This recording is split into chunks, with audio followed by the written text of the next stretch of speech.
Against the moon a skeleton sat, alone upon a hill. Drag Queen Storytime is a program that we do at the public libraries and a lot of different spaces, and it's to help promote child literacy. We choose books that help accommodate issues that children and families are going through.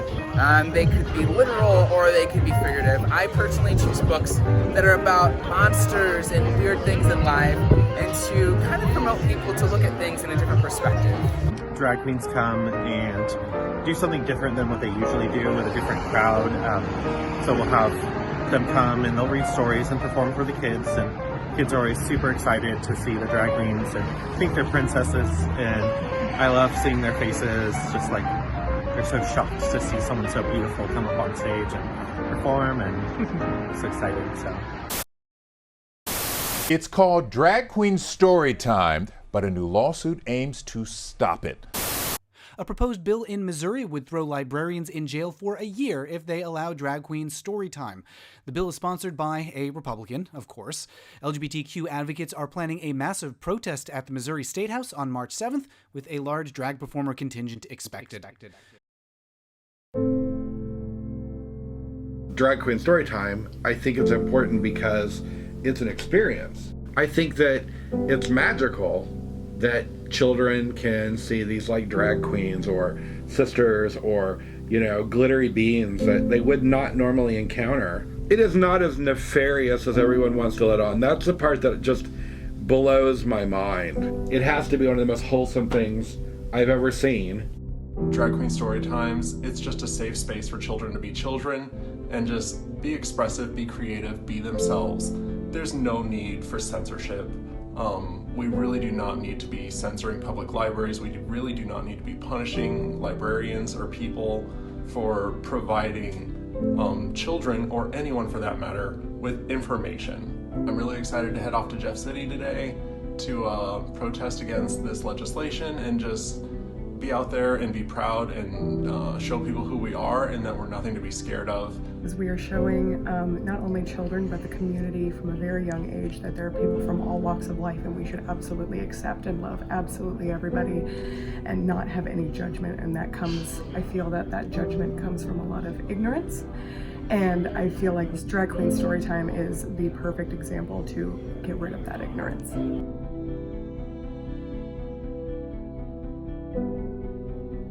Kind of represents how far we've come as a community and a society. When I was a kid, I never dreamed of going to something like that.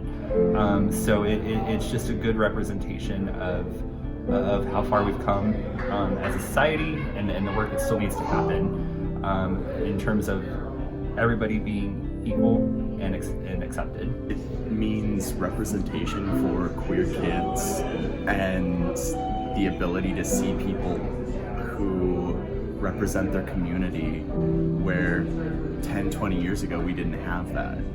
And it provides an outlet to those children who may be facing discrimination elsewhere. It gives them a community to go to. We love to have you come read and have a good time and really let the kids sit, and you can hold this microphone and have all the attention. The spotlight will be the big sun shining down on you and melting your face. So, Drag Queen Storytime is important to me because it shows kids that they're loved no matter who they are. And I wish that I would have known about it when my children were little, and maybe it would have helped them in ways that I couldn't. It's pretty necessary for children in Missouri because we don't get a lot of education on this kind of stuff. I love it so much. Children should grow up with people being included, and drag queens are people, and they should be informed about both drag queens and the LGBT community.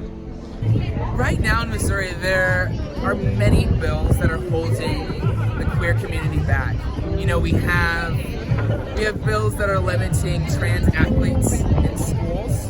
We have bills that make legal discrimination a thing, and we also have bills that are making it so gay and trans people can't adopt children, and we have healthcare bills that are making it so trans kids and their parents can get criminalized, and the doctors can be criminalized with giving them hormones.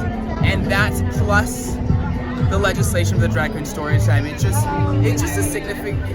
signifies that we are literally under attack in Missouri, and it's kind of horrible. And this is why we are here, to show out that it's not just about books, it's about our culture being constantly under attack.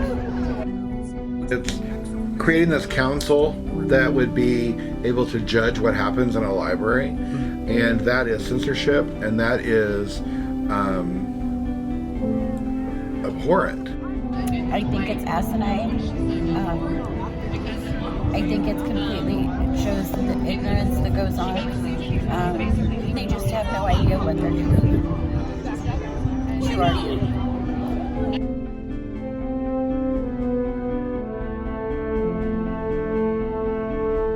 My advice is be yourself, and know yourself especially. It's most important to know who you are at the core of your being, and to support that no matter what. Know your faults, know your great assets, know everything. But just be happy and joyous in your soul. Stay strong, and to look up to people like this that are going to lead them in their life, who are going to show them that you're okay. You can be you. It's fine. Trust yourself. Only you know who you are. Only you can tell yourself what that means. So know that you're going through your life and you're experiencing what you're experiencing because that's going to make you who you are in the future, whoever that may be. You don't have to deny yourself the right to be who you are, even if you're denying it to other people. Say what you are to yourself. If you don't have support, find us. We will absolutely give you whatever support we can find for you. Reach out to a sister, reach out to a drag queen, find me on Facebook. Anything, just keep looking, because there are people that support you. I think I would love to help people that are growing up in this world understand that if you are different, it's okay to be different, and you are loved. You don't have to assimilate into a world that doesn't accept you. There are plenty of places out there that will accept you for who you are, who you want to be. As long as you're kind and compassionate, the world is for you.